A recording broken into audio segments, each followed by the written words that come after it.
భారత ప్రభుత్వ ఆర్థిక సేవల విభాగం విడుదల చేసిన ఆదేశాల ప్రకారం ఆంధ్రప్రదేశ్ రాష్ట్రంలో కార్యకలాపాలు నిర్వహిస్తున్న ఆంధ్రప్రగతి గ్రామీణ బ్యాంక్, ఆంధ్రప్రదేశ్ గ్రామీణ వికాస్ బ్యాంక్, చైతన్య గోదావరి గ్రామీణ బ్యాంక్ మరియు సప్తగిరి గ్రామీణ బ్యాంక్లు ఒకటిగా విలీనం చేయబడి ఆంధ్రప్రదేశ్ గ్రామీణ బ్యాంక్ పేరుతో మే 1, 2025 నుండి ఏర్పడింది.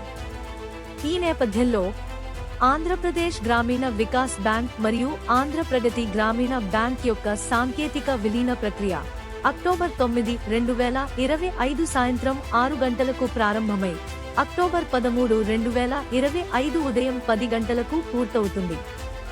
ఈ కాలంలో మా పూర్వ బ్యాంకులైన ఏపీజీబీబీ, ఏపీజీబీ, ఎస్జీబీ మరియు సీజీజీబీ బ్రాంచ్ బ్యాంకింగ్ సేవలతో పాటు UPI, mobile banking, internet banking వంటి తదితర డిజిటల్ సేవలు తాత్కాలికంగా అందుబాటులో ఉండవు. ఈ అంతరాయానికి చింతిస్తూ సాంకేతిక విలీన ప్రక్రియ పూర్తయిన తర్వాత 13 అక్టోబర్ 2025 నుండి అన్ని సేవలను తిరిగి పునరుద్ధరించి నిరంతర సేవలను కొనసాగించనున్నాము. మీ సహకారమునకు ధన్యవాదములు.